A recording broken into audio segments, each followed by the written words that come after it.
우리가 지금 보고 있는 말씀 무엇을 보고 있죠?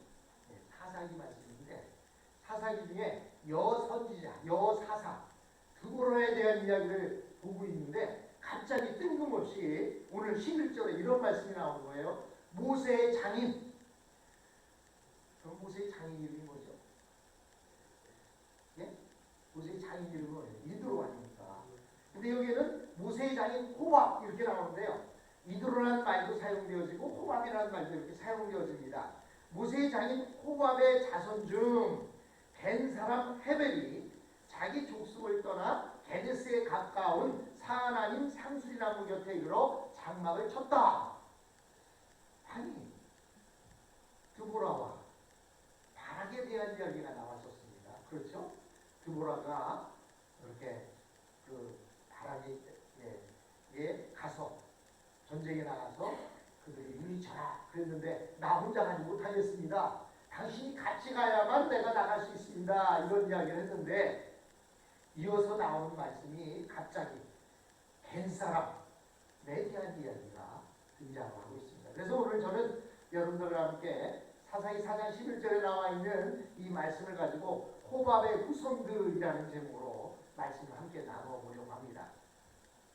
오래전에 북한에 간첩들을 태운 잠수정이 남한으로 동해안으로 침투하다가 그 잠수정이 바위에 부딪혀서 자초하는 사건이 일어났습니다.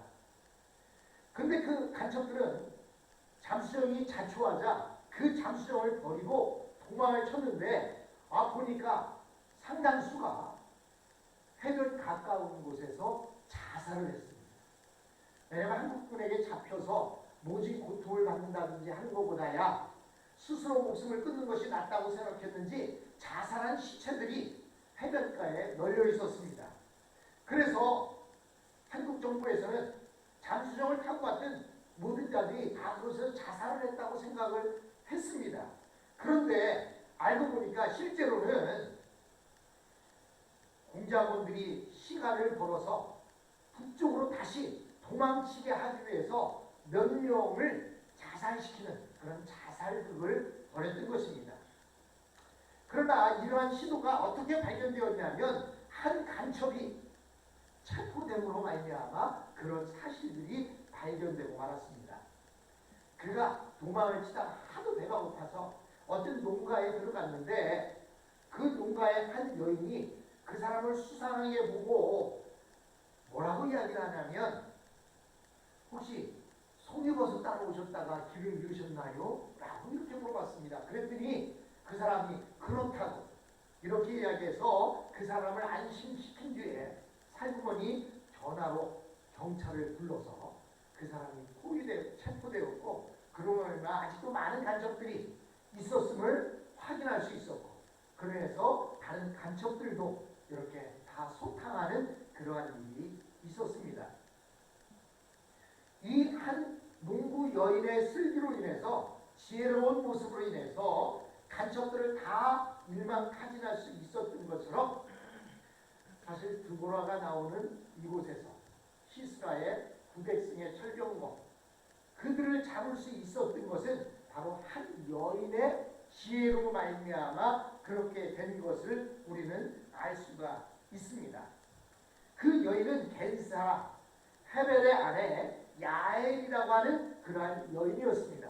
이 여인을 이야기하려니까 그 여인이 어떤 사람이냐라고 하는 것을 이야기하기 위해서 4장 11절 한 절을 할애해서 그곳에 이 야엘이 누구냐를 이야기하고 있습니다. 사실 그런데 오늘 본문에 보면 4장 11절에는 야엘이라는 말은 한마디도 안 나와요. 무슨 얘기가 나옵니까? 모세의 장인 호밥의 자손 중 된 사람 헤벨이 있었다. 이 헤벨이 자기 족속을 떠나서 게데스 가까운 사하나님 상수리 나무 아래에 거처를 삼고 장막을 삼고 그곳에서 살고 있었다. 이렇게 나옵니다. 그런데 이 야엘은 누구냐? 바로 그 된 사람 헤벨의 아내입니다. 그래서 이 야엘을 이야기하기 전에 그의 근본을 따지고 있습니다. 그렇다면 왜 근본을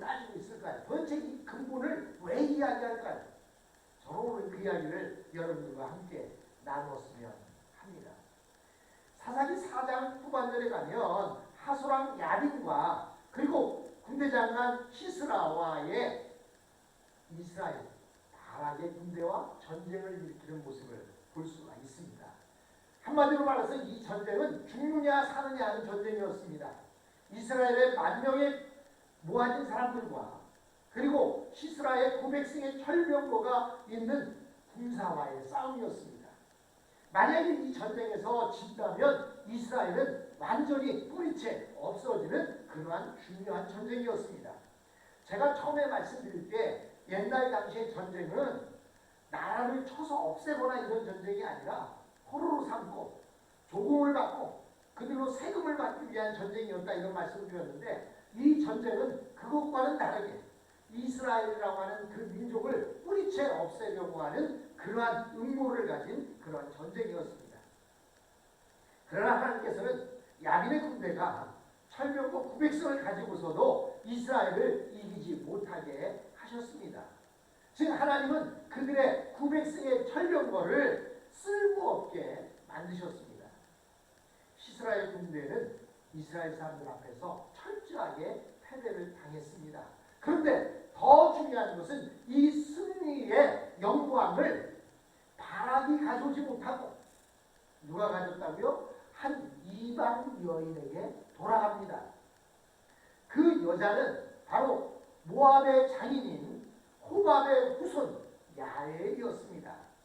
야엘은 이스라엘의 가장 무서운 원수인 시스라의 머리를 말뚝으로 박아 죽임으로써 이스라엘 백성을 악의 세력에서 구원했습니다. 하나님께서는 이때 이미 이방인들에 대한 계획을 가지고 계셨습니다. 이스라엘 백성들은 자신만이 선택된 민족이라고 생각하고 선민이라고 생각하고 하나님은 자신들의만의 하나님이라고 이야기했지만 하나님은 이미 이때에도 이방 여인을 통해서 이스라엘 하나님의 백성들을 구원하는 계획이 있으셨다는 사실입니다. 그런데 이 야엘을 이야기하기 전에 바로 장인 호밥에 대한 이야기를 이곳에서 이야기하고 있습니다. 여러분 이 호밥은 어디에 등장합니까? 모세가 이스라엘 백성들을 이끌고 출애굽해서 광야로 나왔을 때에 그 광야에서 이 호밥을 만나게 됩니다. 이드로를 만나게 됩니다. 그래서 이드로가 그 모세가 하는 일을 여러 가지로 보니까 너무 힘들게 많은 일을 하고 있는 거예요. 혼자 재판도 해야죠. 여러 가지를 너무나 많이 하고 있으니까 이 이드로가 자기의 사위에게 조언을 합니다. 이렇게 하다가는 번아웃돼서 더 이상 일을 못합니다. 어떻게 해야 되느냐? 1000부장, 100부장, 10부장을 세워서 적은 일들은 그들로 하게끔 하고 큰 일들을 당신이 하십시오라는 지혜를 준 사람이 바로 이 호밥이요 이드로였습니다. 그런데요 그들이 광야 40년 동안 있으면서 어떻게 했습니까? 그들이 이스라엘을 떠나지 않았어요. 그 근처에서 빙빙 돌면서 이스라엘이 가는 곳을 같이 다녔습니다.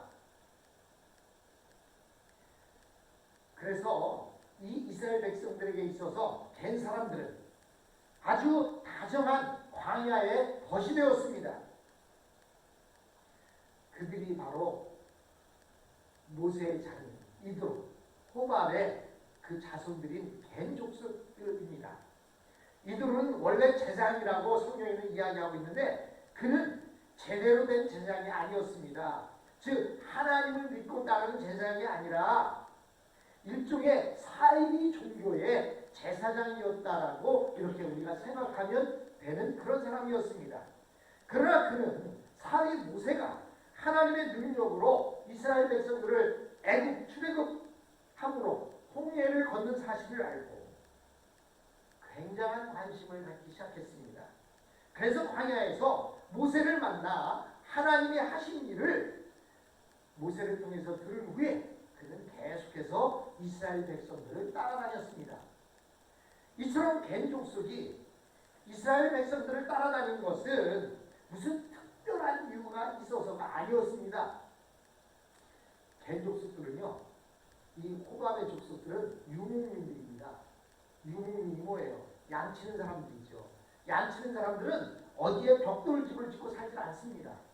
그들은 풀을 따라서 이동해야 되기 때문에 양들이 풀을 다 먹으면 그 다음 장소로 이동을 해야 됩니다. 그래서 그들은 천막을 짓고 살았고 그들은 이동하며 사는 그러한 사람들이었습니다. 그렇기 때문에 그들은 여기 있으나 저기 있으나 매 한 가지인데 이 이드로 호박은 자기 사위를 통해서 하나님의 역사하심을 듣고 그냥 이스라엘 백성들이 가는 곳마다 함께 따라 나선 거예요. 왜? 혹시나 그들을 따라 나서다 보면 하나님께서 이스라엘 백성들에게 풍성한 축복을 주시면 그곳에 떨어지는 부스라기라도 먹을 수 있기 때문이었습니다. 여러분, 하나님께서 이스라엘 백성들이 40년 광야 생활하는 동안에 그들이 신이 낡지 않았다고 말하고 옷도 헤어지지 않았다고 말씀하십니다. 농사로 짓지 아니하고 주신 만나와 메추라기를 통해서 그들은 40년 동안 일하지 않고도 먹고 살았습니다. 그러니 그 주위를 따라다니는 이 갱족속들은 어땠을까요? 부스러기의 은혜가 있었던 것입니다. 누가복음 16장 19절에 보면 부자와 거지 나사로에 대한 비유가 나옵니다. 성경은 이 거지에 대해서 이렇게 말합니다. 부자의 상에서 떨어지는 것으로 배를 불리려 하네 심지어 개들이 와서 그의 헌배를 할더라 라는 말씀이 나옵니다. 이게 무슨 뜻입니까? 예수님 당시에 이방인이나 사마리아 사람들 이들은요 죄인 취급을 당했고 그리고 뿐만 아니라 이렇게 부자 거지 취급을 받던 사람들이었습니다. 그래서 그들은 하나님의 말씀도 당당하게 배울 수가 없었어요. 많은 사람들은 하나님의 말씀을 듣기 위해 회당에 나와서 고개를 꼿꼿이 세우고 하나님의 말씀을 듣고 헌금하며 헌금도 넣어가면서 이렇게 말씀을 들을 수 있었지만 이방인이나 바리새인들은 사두개인들은 어떻게 했어요? 사마리아인들은 어떻게 했냐면 그들은 그냥 고개도 못 쳐들고 맨 뒤에서 웅크려서 고개를 숙인 채로 하나님의 말씀을 얻어먹던 그러한 사람들이었습니다. 그들은 은혜의 정규 회원이 되지 못한 채 이과시 저과시를 다 받아가면서도 은혜의 찌꺼기라도 얻어먹겠다고 이스라엘 백성들 사이에 모여 있었고 회당에 나가서 예배를 드리던 사람들이었습니다. 그런데 하나님께서는 어떻게 하셨습니까? 바리새인들이나 예루살렘의 유대인들처럼 하나님의 엄청난 말씀을 듣고도 날마다 자기 만족에 빠져 사는 그 정규 회원들을 다 내쫓고 뜨거운 지옥으로 보내신다 말합니다.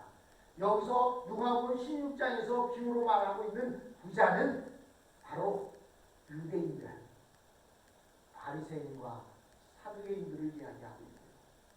그리고 거지는 누굽니까? 이방인과 그리고 저 멀리 사마리아인들처럼 멀리 떨어져 있는 그러한 사람들을 이야기하고 있는 것입니다. 여러분, 정규 회원들의 특징이 뭐예요? 나는 누가 아무래도 정규 회원이야. 그래서 하나님의 말씀을 듣고도 귀하지를 잘 몰라요. 그들은 은혜를 받았으니 세상적인 욕심도 더 채워야 하겠다라고 생각합니다.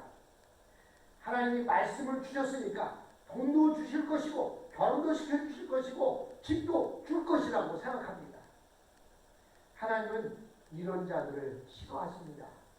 그래서 부자가 죽어서 하늘나라에 갔을 때 지옥에 떨어져서 내 혀에다가 물 한 방울만이라도 튀겨달라고 아브라함에게 간청합니다. 그때 뭐라고 얘기합니까? 너와 나 있는 곳에는 깊은 간격이 있어서 그렇게 할 수 없다. 그랬더니 부자가 뭐라고 말해요? 그렇다면 저 거지 나사로를 내 자녀들에게 보내서 그들로 깨닫게 해달라고 이렇게 부탁을 합니다. 그때 뭐라고 말씀하십니까? 이미 그곳에는 말씀을 전하는 사람들이 이미 있다라고 이렇게 말합니다.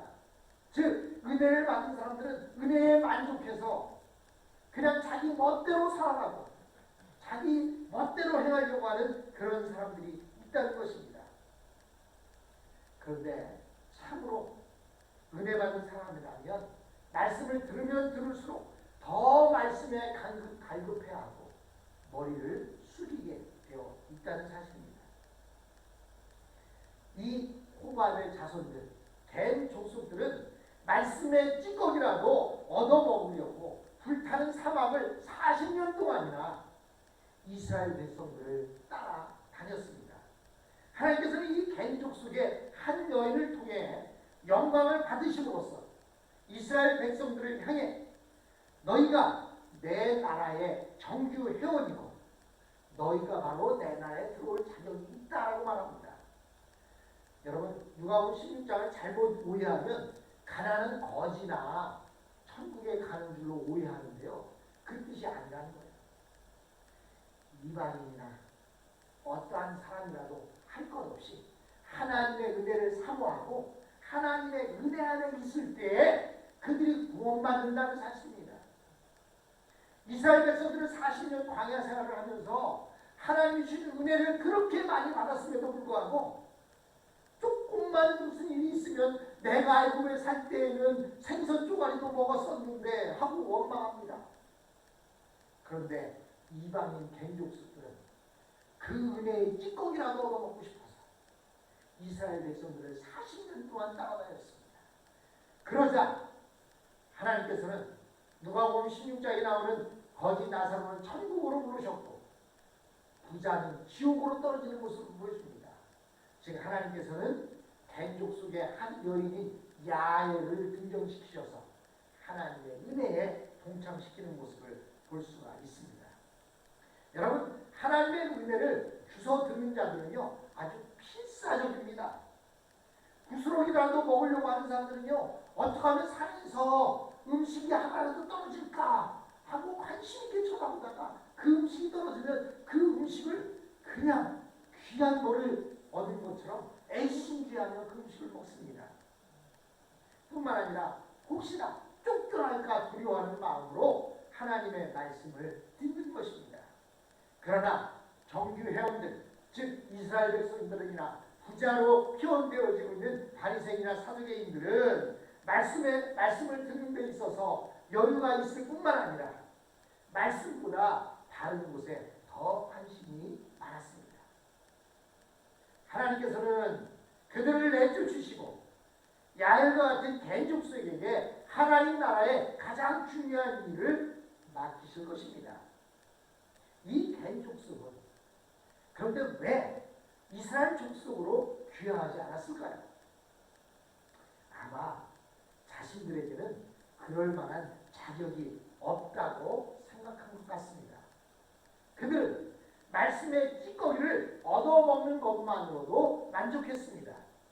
또 한편으로는 그들의 삶의 방식을 바꾸고 싶지 않았던 것으로 보입니다. 그들의 삶의 방식은 무엇입니까? 바로 유목민, 이동하는 민족이에요. 근데 이스라엘 백성들이 가나안 땅에 정착하고 무엇을 했습니까? 그 자리에 머무며 집을 짓고 농사를 졌습니다.